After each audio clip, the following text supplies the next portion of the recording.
So during the launch of the Redmi Note 12 series, Xiaomi actually went a step ahead and compared their 200 MP camera on the Redmi Note 12 Pro Plus with the 48 MP sensor on the much more expensive Apple iPhone 14 Pro. Now their claim obviously was that Redmi clicks the better pictures. But is that really true?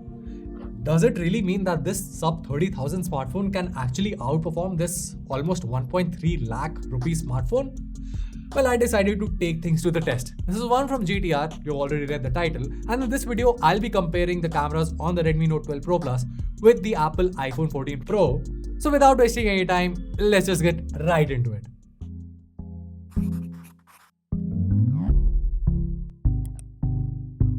Alright, so first things first, let's just quickly get the specs out of the way. We get a 200 MP f1.7 primary sensor against the 48 MP f1.8 sensor on the iPhone 14 Pro.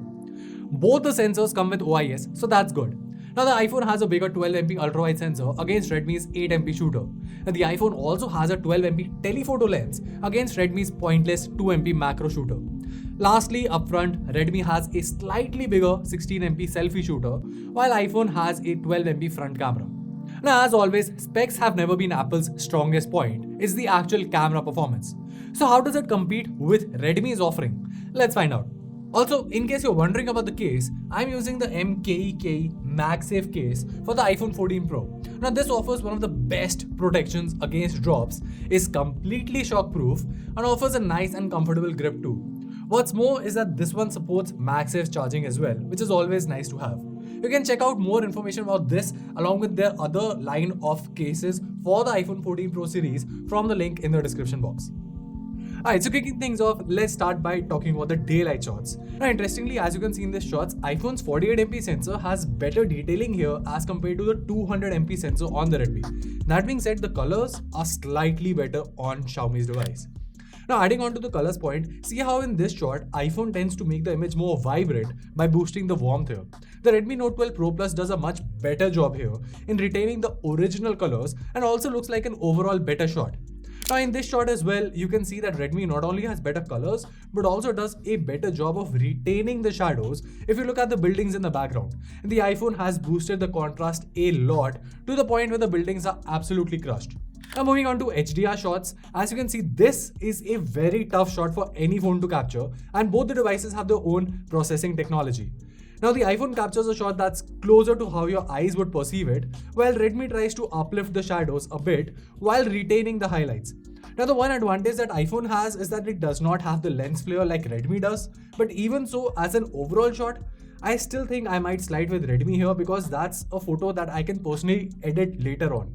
Now in this next shot with multiple objects in the frame and varying lights, each phone has a different rendition here as well. iPhone has boosted the warmth here quite a lot while also uplifting the shadows here if you look at the tree barks.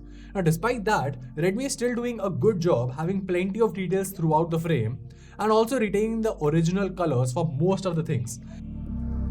Now moving on to human shots, iPhone has much better skin tones and more natural colors. Also, this is consistent in the entirety of the frame. Now Redmi boosts the skin tones and darkens the background for an unrealistic shot. Also switching to portrait, the edge detection is good on both, but around the hair, I feel that iPhone does a better job. On Redmi, it looks very sharp, thus making it look a little bit unrealistic. Of course, there is variation in terms of the bokeh strength as well, and of course that makes a difference too. Now moving on to my own shot, iPhone's HDR performance really makes a difference here. Now interestingly, the shot looks richer in contrast on the iPhone, while Redmi's shot looks a bit washed out, boosting brightness to basically an unreasonable amount. Now, the weird part here is that this was shot in ideal conditions with the sunlight falling directly on my face. So it's funny how both the phones managed to mess up the shot. Now by mess up, I mean neither of the shots are close to reality. But if I really had to pick one, I think I'll go with Redmi's since it's a shot that I can easily edit later on if so desired. Now switching on to portraits, the bokeh strength is too high on Redmi by default, but then again, you can change it if so desired. The edge detection on both is also at par, so no complaints there. Now moving on to selfies, with the light falling on my face, iPhone's selfie is much more natural and better detailed, while Redmi has softened things up. Even for the portrait shot, iPhone seems to be doing a better job here.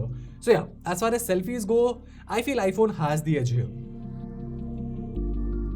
Moving on to low light shots, Redmi definitely has better illumination here and also retains the warmth of the lights. Now the iPhone struggles to keep the color accuracy here. That being said, the iPhone does better in terms of tackling the noise. However, it is by a very small margin and not easily noticeable unless you specifically zoom into it. Even for this next tree shot, Redmi has far better illumination of the subject along with better details. Now one thing I want to highlight in this next shot with the lights was the lens flare. See, iPhones have had this issue for years now, but Redmi claimed that with the ALD coating, things would be different. Now, of course, yes, they are technically different, but honestly speaking, it's not really that much better, so there's that. Alright, so we're recording 4K 30 FPS footage from the Redmi Note 12 Pro Plus, which is on my left, and the iPhone 14 Pro, which is on my right side. This is just me briskly walking, just panning the camera around to give you an idea of the HDR performance. Interestingly, one thing I'd like to highlight is that if you notice right here, of course the iPhone has a bit of a lens flare, but so does the Redmi Note 12 Pro, which ideally should not be happening because it has the ALD coating, but well, as we see, things don't always turn out as per the spec sheets. Alright, so I'm recording selfie 10p 30 fps footage from the Redmi Note 12 Pro Plus, which is on my left, and the iPhone 14 Pro, which is on my right side. And yeah, you can see the comparison here. iPhone's footage is a lot more cropped in. Also, there are kids playing in the background, so you can get an idea of the noise cancellation on offer by both the microphone setups. From what I can see, the Redmi is brightening up my face quite a lot, but it's adding a reddish tint to it as well, which is very, very not natural. iPhone is doing a much better job here. The HDR also looks good, which you can judge by the buildings in my background. Yeah, let me just position it. So yeah. And well, that was basically our camera comparison of these two devices. Now I'm going to leave this video at an open ending, suggesting you guys to just let us know your thoughts in the comments below. Because see, from a critical perspective, there are instances where Redmi's camera does manage to beat the iPhone 14 Pro. But that is not to say that the Redmi's camera is superior to the iPhone 14 Pro. So of course, I mean, the iPhone does manage to justify its cost, its price point by a definite margin. But I mean, it's surprising to me as a critic to see just how good Redmi's camera is in comparison to a phone that's almost 3 to 4 times of its price. So yeah, that was an interesting comparison for me as a critic. But what about you guys? Let us know down in the comments below which device you think has the better camera setup. Till then, this is Varun from GTR, and I'll see you in the next one.